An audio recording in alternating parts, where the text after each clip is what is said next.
बिस्मिल्लाहिर्रहमानिर्रहीम। मेरा नाम फरहाद है। मेरा ताल्लुक एक मुतवस्सित घराने से है। मैं 3 बहनों का इकलौता भाई हूँ। अब्बा एक सरकारी मुलाजिम हैं। उनकी तनख्वाह अच्छी थी, जिसमें गुजारा आसान था।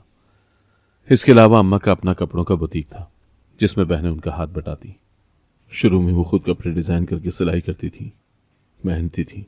अल्लाह ने काम में बरकत डाली तो अम्मा ने ख़वातीन वर्कर्स रखनी शुरू कर दी। अब सिलाई का काम उनके काम करने वाली लड़कियों के ज़िम्मे था, जबकि डिज़ाइनिंग अम्मा और बहनें खुद करती। वो अपने काम में अमानतदार थी, इसीलिए उनका बुटीक खूब चल रहा था। यही वजह थी कि पैसों के हवाले से घर में कोई तंगी नहीं थी। पढ़ाई मुकम्मल करने के बाद मैं कॉलेज में पढ़ाने लग गया। ये जॉब मैंने अपनी खुशी से चुनी थी, जिसकी मुझे अच्छी तनख्वाह मिलती थी। वो तनख्वाह सारी मेरी जेब में जाती, क्योंकि घर की बाकी ज़रूरतें अब्बा के पैसों से पूरी हो जाती थी। इसीलिए मुझे घर में पैसे देने की ज़रूरत नहीं पड़ती थी। पैसों के मामले में सबका हाथ खुला था, क्योंकि हर कोई अपना कमा रहा था, इसीलिए कोई परेशानी नहीं थी। मैं चूंकि खुद खूबसूरत था, इसीलिए हुस्न परस्ती मेरे अंदर शुरू से कूट कूट कर भरी हुई थी। खूबसूरत चेहरे मुझे मुतासर करते थे, और तारीफ करने में मैं कभी कंजूसी से काम नहीं लेता था। मेरी अक्सर लड़कियों के साथ दोस्ती थी, जिनका आगाज़ हमेशा मेरी तरफ से होता। मैं 3 जवान बहनों का भाई था, लेकिन इस बात की मुझे कोई परवाह नहीं थी, क्योंकि हर रिवायती भाई की तरह मैं भी यही समझता था कि दूसरों की बहनों पर बुरी नज़र रखने के बावजूद मेरी बहनें घर की 4 दीवारी में महफूज थीं, और जिन पर बेजा पाबंदियां लगाकर मैंने उन्हें ज़माने की बुरी नज़र से बचा रखा था। बड़ी बहन का निकाह हो चुका था, जबकि दूसरे नंबर वाली मंगनी शुदा थी। दोनों के ही रिश्ते खानदान में हुए थे। बड़े का निकाह चचा के लड़के के साथ हुआ था, जो नौकरी के सिलसिले में बैरून मुल्क था, और रुखसती उसके आने पर मौकूफ थी। जबकि दूसरी की मंगनी खाला की बेटी से हुई थी, जो पढ़ाई मुकम्मल होने के बाद जॉब के इंतज़ार में था। सबसे छोटी और घर भर की लाडली अभी पढ़ रही थी। उसके बारे में अभी किसी ने नहीं सोचा था। सोचते भी क्यों, उसे इतनी जल्दी कोई खुद से जुदा जो नहीं करना चाहता था। अम्मा चाहती थी कि मैं उनकी भतीजी से शादी कर लूं, लेकिन मेरा खानदान में शादी करने का कोई इरादा नहीं था, इसीलिए हमेशा उनकी बात टाल देता। वो मुझसे यही कहती कि अगर कोई मुझे पसंद है तो उन्हें बता दूं, ताकि उसके घर रिश्ता लेकर जाया जाए। लेकिन मैं मना कर देता। खानदान में शादी करने से इनकार की यही वजह थी कि उनमें से कोई भी मुझे अपने लायक नहीं लगती थी। ऐसा नहीं था कि मुझे कोई पसंद नहीं थी, मैं इतना शरीफ नहीं था। पसंद तो मुझे हर दूसरी लड़की आ जाती थी, लेकिन सिर्फ टाइम पास की हद तक। वो लड़कियां मुझे शादी के लायक नहीं लगती थी। जाहिर है मैं एक मर्द था, और मैं भी उन मर्दों में से एक था जिसे हर जगह मुंह मारने के बाद अपने लिए नेक पारसा और ऐसी लड़की चाहिए होती है जिसकी कभी किसी लड़के से दोस्ती न हुई हो। इसी वजह से मैं उन लड़कियों से शादी नहीं करना चाहता था। मेरा ख्याल था कि जब वो मेरे साथ सेट हो सकती हैं तो वो किसी के साथ भी हो सकती हैं। अगर वो मेरे जाल में फंसती थी तो ये मेरी गलती नहीं थी, बल्कि उनकी गलती थी। मेरे ख्याल में उन्हें इतने हल्के किरदार का नहीं होना चाहिए जो मेरे बहलाने पर बहल जाए, क्योंकि हम लड़कों की आदत होती है कि लड़की को अपनी तरफ माइल करने के लिए हम आखिरी हद तक जाते हैं, और फिर जब वो मान जाती है तो हमें लगता है कि वो हर लड़के के साथ ऐसी ही होगी। उन्हीं दिनों कॉलेज में एक नई लड़की हिफ्ज़ा ने दाखिला लिया। वो बिलाशुबा बेहद हसीन थी। उस पर सितम ये कि उसके चेहरे पर बला की मासूमियत थी। उसे पहली बार देखने पर ही मैं उस पर दिलहार बैठा था। धूप की तमाजुद से सुर्ख चेहरा लिए वो परेशान सी प्रिंसिपल से अपने देर से दाखिला लेने की वजूहात बयान कर रही थी, लेकिन एडमिशन की तारीख गुजर चुकी थी, इसीलिए उसे दाखिला नहीं मिल रहा था, क्योंकि वो अच्छी खासी देर से आई थी। उसका तालीमी रिकॉर्ड अच्छा था, इसीलिए मुझे उसकी साइड लेने का बहाना मिल गया, और फिर प्रिंसिपल से ये कहकर कि एक ज़हीन बच्ची का साल ज़ाया हो जाएगा, मैं थोड़ी कोशिशों से लेट फीस के साथ उसका दाखिला करवाने में कामयाब हो गया था। फॉर्म भेजने की जिम्मेदारी मैंने अपने ज़िम्मे ले ली थी, जिस पर वो मेरी बहुत मशहूर थी। उसे लग रहा था कि मैं अपने शागिर्दात का ख्याल रखने वाला एक मुखलिस टीचर हूँ, तभी मुझे उसकी इतनी परवाह थी, जबकि दर हकीकत वजह कोई और थी। मैं उसके हुस्न से बुरी तरह मुतासिर हो चुका था। अब मैं अपने दिल के हाथों मजबूर होकर रह जाने वाली पढ़ाई में उसकी खूब मदद कर रहा था। अपने फारिग पीरियड में मैं उसे बुलवा कर पढ़ा देता था, और हर तरह से पढ़ाई में हुआ उसका नुकसान पूरा करने की कोशिश करता, जिसकी वजह से वो रोज़ बरोज़ मेरे एहसानों तले दब रही थी। अच्छे से उसकी सारी पढ़ाई कवर करवाने के बाद जब वो मुतमईन होकर रूटीन की पढ़ाई की तरफ आ गई, तो एक दिन मैंने उसे बताया कि मैं उसे पसंद करने लगा हूँ। मेरी बात सुनकर वो बुरी तरह से घबरा गई थी। उसकी जर्द रंगत से मैंने उसके खौफ का अंदाज़ा लगा लिया था, इसीलिए उस दिन मैंने उसे खामोशी से भेज दिया। लेकिन उसके बाद वो मुझसे छुपने की कोशिशों में लगी रहती। मेरे सामने वो अकेली नहीं आती थी, और जब मैं उन्हें पढ़ा रहा होता तो वो नज़रें झुका कर रखती, मेरी तरफ देखने से भी गुरेज करती। मेरे सवाल पूछने पर भी वो खामोश रहती, और ये सब मेरे लिए नाकाबिले बर्दाश्त था, क्योंकि ये पहली बार हुआ था कि मैं किसी लड़की की तरफ बढ़ा और वो यूं पीछे हट गई। जाहिर है मेरी अना पर चोट लगी थी, तो अब उसे हासिल करना मेरे लिए ज़रूरी हो चुका था। वो मेरी स्टूडेंट थी, उम्र में मुझसे थोड़ी सी छोटी थी। शायद उस्ताद शागिर्द के रिश्ते की झिझक उसे आगे बढ़ने नहीं दे रही थी। यही सोचते हुए मैंने दोबारा से उससे इस सिलसिले में बात करने का सोचा, क्योंकि उसकी बेरुखी मेरी बेचैनी को बढ़ा रही थी। इसीलिए एक दिन उसे बुलवाकर मैंने उससे वजह पूछी, तो उसने डरते हुए मुझे बताया कि मैं उसका उस्ताद हूँ, इसीलिए उसके लिए काबिल एहतराम हूँ। लेकिन ये सब मुमकिन नहीं, क्योंकि ये गलत है। मैं ऐसी लड़की नहीं हूँ। बदले में मैंने उसे कायल करने के लिए दलाइल देने शुरू कर दिए, जिस पर वो खामोश हो गई। मैं हर सूरत में उसकी तवज्जो हासिल करना चाहता था, इसीलिए मैंने अपनी कोशिशें तर्क नहीं की और हर मुमकिन उसे मनाने की कोशिश करता, और आहिस्ता आहिस्ता अपनी इस कोशिश में कामयाब होने लगा था। मेरे ख्याल में आखिर थी तो वो एक नासमझ और बेवकूफ़ लड़की ही ना। अब वो नर्म पड़ने लगी थी। मैं उसे कायल करने में कामयाब हो चुका था और अपनी फतह पर नाजा था। मैंने उसे मोबाइल लेकर दिया, जिस पर वो चुपके से मुझसे बात करने लगी, और फिर उसे भी मुझसे मोहब्बत हो गई, जिसमें दिन गुजरने के साथ साथ पुख्तगी आती गई। हमारी मोहब्बत का सफ़र काफ़ी आगे तक बढ़ चुका था। दिन रात हम बातों में लगे रहते। वो वाकई बहुत मासूम थी, ज़माने की चालाकियों से बिल्कुल अनजान। उसने मुझे बताया था कि कॉलेज के बाद घर वाले उसे आगे नहीं पढ़ने देंगे और उसकी शादी करवा देंगे। इसीलिए मैं उसके बारे में अपने घर में बता दूं, और मैं उसकी पढ़ाई ख़त्म होने का इंतज़ार करने का कहकर उसे खामोश करवा देता। मैंने उसे शादी के ख्वाब ज़रूर दिखाए थे, लेकिन मैं नहीं जानता था कि वो इस बारे में यूं संजीदा हो जाएगी, क्योंकि मेरी उसमें दिलचस्पी सिर्फ तब तक थी जब तक मुझे उसको हासिल करना मुश्किल लग रहा था। और अब जबकि वो मुझे मिल चुकी थी, तो मैं इतना बेवकूफ़ नहीं था जो इतनी छोटी लड़की से शादी करता, ये जानने के बावजूद कि उसे इस राह पर लाने वाला मैं ही था। शादी के लिए मैंने जिस लड़की का तस्वुर किया था वो इन सबसे यकसर मुख्तलिफ थी। मेरे ख्याल में वो ऐसी होनी चाहिए थी जिसे कभी किसी लड़के ने देखा तक ना हो, ना ही उसे किसी लड़के से बात करने में दिलचस्पी रही हो। मैं खुद जैसा भी था, लेकिन ज़िंदगी गुजारने के लिए मुझे एक पाकबाज औरत चाहिए थी, और जब तक मुझे ऐसी लड़की नहीं मिलती तब तक मेरा शादी करने का कोई इरादा नहीं था। चचा का बेटा छुट्टियों पर घर आया तो घर में उसकी शादी का जिक्र होने लगा। अम्मा ने अपनी तरफ से शादी की तैयारियां पूरी कर रखी थी, बस लड़के का इंतज़ार था, जो कि अब आ चुका था। शाम को उन्होंने शादी की तारीख लेने आना था, इसीलिए सुबह से ही घर में तैयारियां जोरों पर थीं। शादी की तारीख इसी महीने की रखी गई थी, क्योंकि अदील सिर्फ चंद महीने की छुट्टियों पर आया था। घर में खूब अफरा-तफरी मची हुई थी। चूंकि ये घर की पहली शादी थी, इसीलिए हर कोई इस शादी में अपना भरपूर हिस्सा डालने में मगन था। मेरी मसरूफियत भी बढ़ गई थी, क्योंकि अब्बा अकेले क्या क्या करते, इसीलिए मैं उनके साथ लग गया, और मेरी हिफ्ज़त से बातचीत ना होने के बराबर रह गई थी। या यूं कहना मुनासिब होगा कि मुझे उससे बात ना करनी पड़े, इसीलिए मैंने खुद को ज़्यादा मसरूफ़ कर लिया था, जिससे वो दिल से लगाकर बीमार पड़ गई थी। उसका कहना था कि उसे मुझसे बात करने की बहुत बुरी आदत पड़ गई है। मेरे ख्याल में ये सब उसका वक्ती पागलपन था। वक्त के साथ साथ वो खुद ही ठीक हो जाएगी, इसीलिए उसकी तरफ मैंने ज़्यादा ध्यान नहीं दिया। शादी में आधा ख़ानदान हमारी तरफ से, जबकि आधा चचा लोगों की तरफ से शरीक था। मामू की फैमिली हमारी तरफ थी, जिसमें महानूर भी आई हुई थी। ये वही लड़की थी जिससे अम्मा मेरी शादी करवाना चाहती थी। महानूर को मैंने बहुत सालों बाद देखा था। वो ना सिर्फ बड़ी बल्कि बहुत खूबसूरत भी हो चुकी थी, और मैं सदा का दिल फेंक यहाँ भी दिल हार बैठा था। पूरी शादी में मेरी नज़र उसी पर रही थी। वो कहाँ जाती है, किससे बात करती है, किस लड़के से ज़्यादा बात करती है, ये सब मैं अच्छे से देख रहा था। मैं उसे जांचना चाहता था। मुझे लगता था कि अम्मा की बात मुझे मान लेनी चाहिए थी, लेकिन उससे पहले मैं अपनी तरफ से भरपूर तसल्ली करना चाहता था कि वो मेरे लायक है या नहीं। महानू ने यह इम्तहान पास किया था, क्योंकि उसमें वो तमाम खूबियाँ मौजूद थीं जो मैं अपनी बीवी में देखना चाहता था। किसी और के साथ तो क्या, वो मुझसे भी बात करना पसंद नहीं करती थी। जहाँ किसी लड़के को देखती वहाँ से उठ जाती। मैंने एक दो मरतबा उससे बात करने की कोशिश की थी, लेकिन वो हूँ हाँ में जवाब देकर बहाने से वहाँ से चली जाती, और यही वो चीज़ थी जो मुझे चाहिए थी। इसीलिए बहन की शादी के फ़ौरन बाद मैंने अम्मा को अपनी रजामंदी दे दी थी। अम्मा खुशी से फूले नहीं समा रही थी।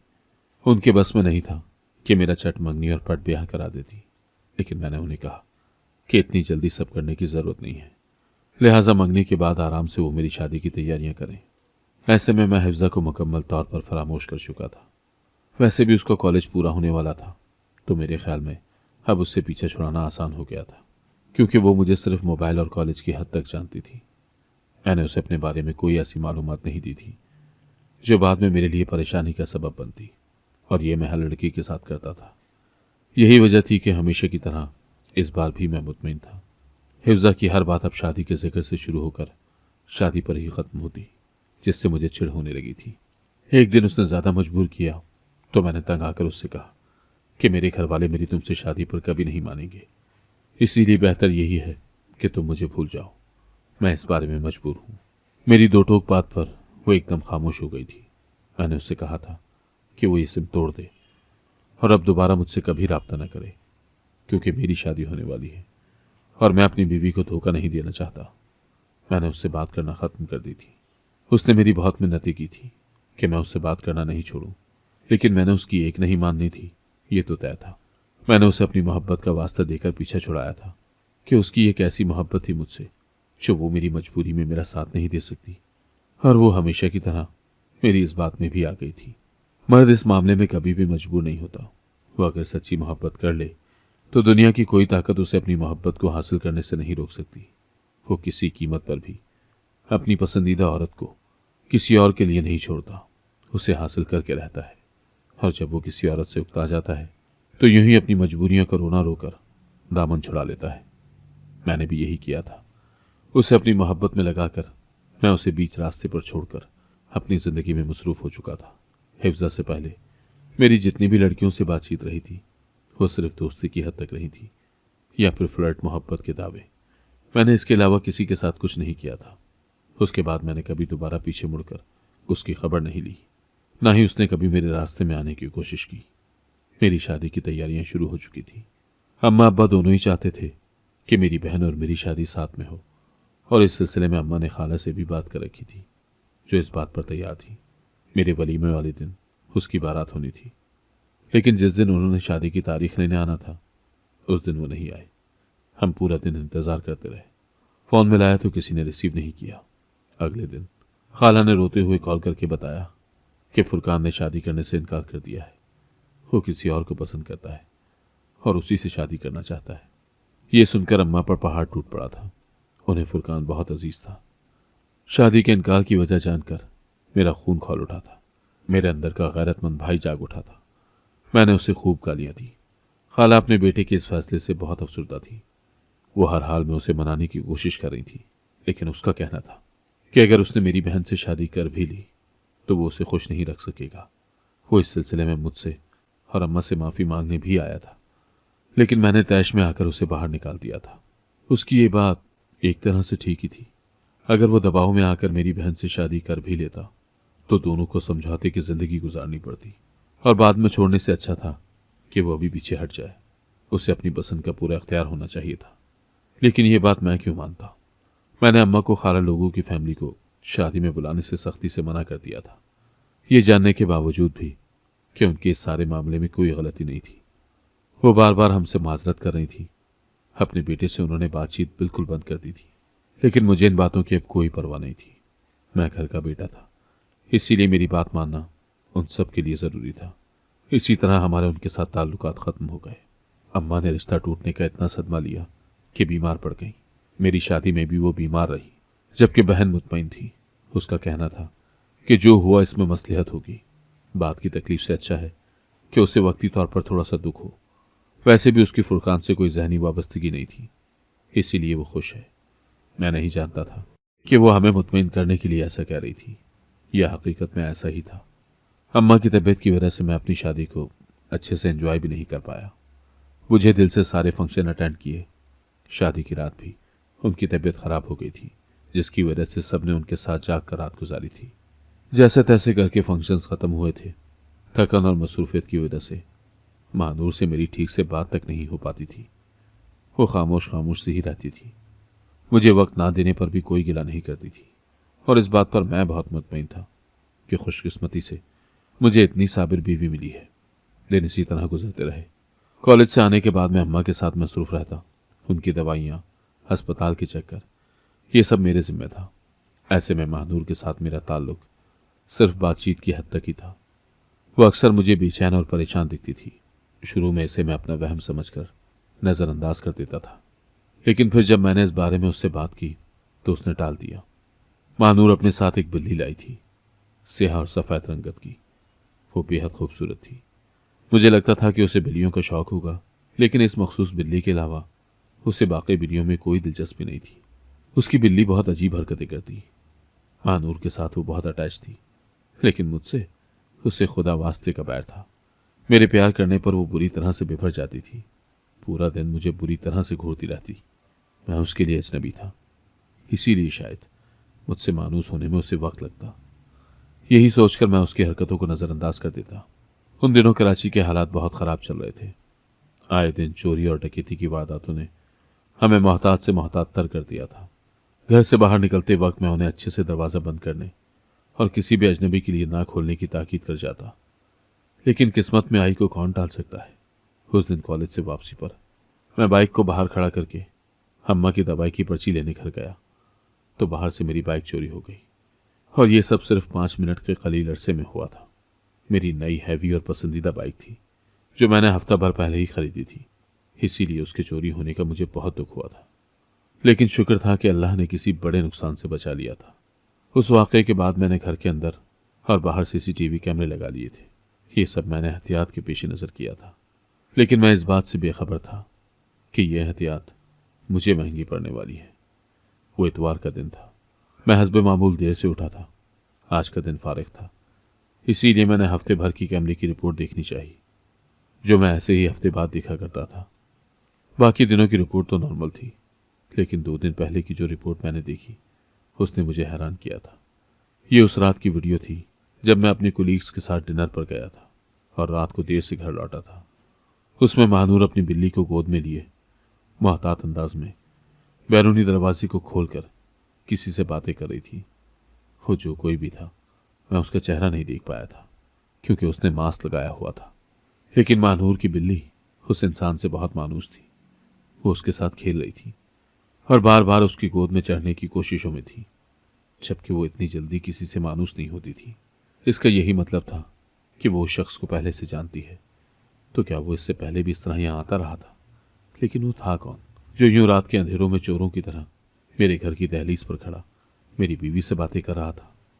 सोच सोच कर मेरा दिमाग शल हो गया था। और फिर उस दिन महानूर की तबीयत अचानक खराब हो गई तो मैं चाहकर भी उससे इस बारे में पूछ नहीं पाया। मैं उसे डॉक्टर के पास लेकर जाना चाहता था, लेकिन वो किसी तौर भी डॉक्टर के पास जाने को तैयार नहीं थी। उसका कहना था कि वो खुद ही ठीक हो जाएगी। लेकिन जब अगले दिन भी उसकी तबीयत खराबी बरकरार रही तो अम्मा के कहने पर मैं उसे हॉस्पिटल ले आया, जहां एक तूफान मेरा मुंतजर था। चेकअप के बाद लेडी डॉक्टर ने मुझे बताया कि वो 3 महीने की हामला है, जबकि शादी को सिर्फ 2 महीने हुए थे। और जहनी तौर पर डिस्टर्ब रहने की वजह से मैं अब तक अज़दवाजी ताल्लुक को वक्त ही नहीं दे पाया था। तो ये किसका बच्चा था? मेरे अंदर बहुत कुछ टूटा था। महानूर बिल्कुल मुतमईन थी। उसकी आंखों में कोई डर, कोई खौफ नहीं था। मैं बमुश्किल अपने तैश को दबाकर घर वापस आया था। घर आने के बाद मैं एकदम से फट पड़ा था।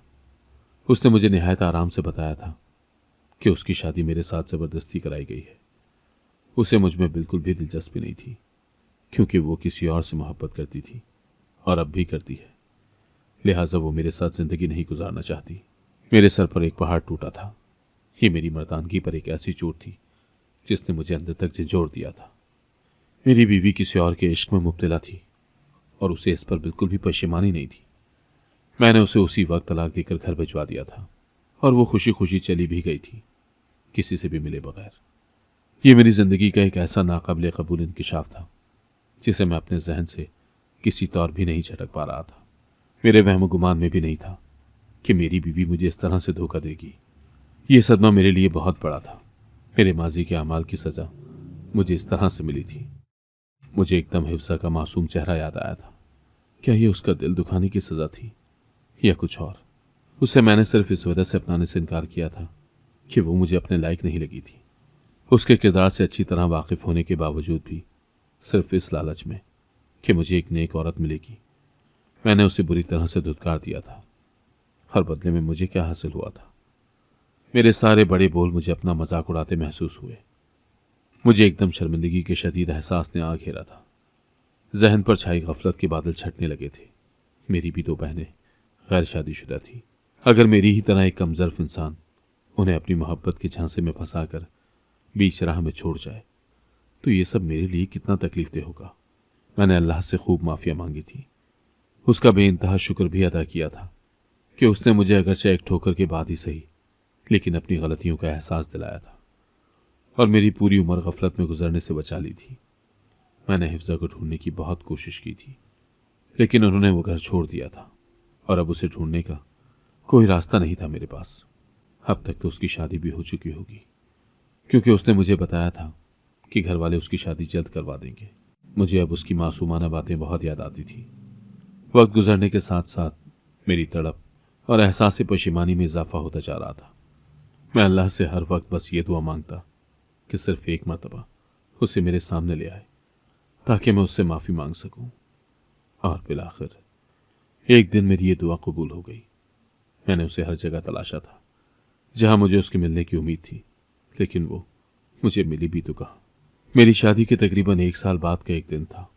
मैं असर की नमाज पढ़कर मस्जिद से घर वापस आया तो पता चला कि हूर, जो कि मेरी सबसे छोटी बहन थी, वो अपनी एक दोस्त को अम्मा से मिलवाने लाई थी।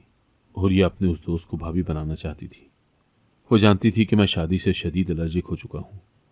जब भी इस सिलसिले में मुझसे बात करने के बजाय वो डायरेक्ट अम्मा के पास गई थी। उसे पता था कि मैं अम्मा की कोई भी बात नहीं टाल सकता। जब मुझे इस बारे में पता चला तो मैंने सख्ती से मना कर दिया था, लेकिन अम्मा को वो बेहद पसंद आई थी। इसीलिए वो चाहती थी कि मैं एक मरतबा उससे मिल लूं। उनका इसरार रोज बरोज बढ़ता चला जा रहा था। उस दिन मैं अम्मा के बुलाने पर उनके साथ कमरे में था जब हुरिया अपनी दोस्त को साथ लाई थी। मुझे अब अम्मा के बुलाने की वजह समझ में आई थी और मेरी उस पर नजर पड़ते ही मुझे हैरत का शदीद झटका लगा था। वो कोई और नहीं बल्कि हिफ्जा थी। मुझे देखकर उसका रद्द-ए-अमल भी वैसा ही था।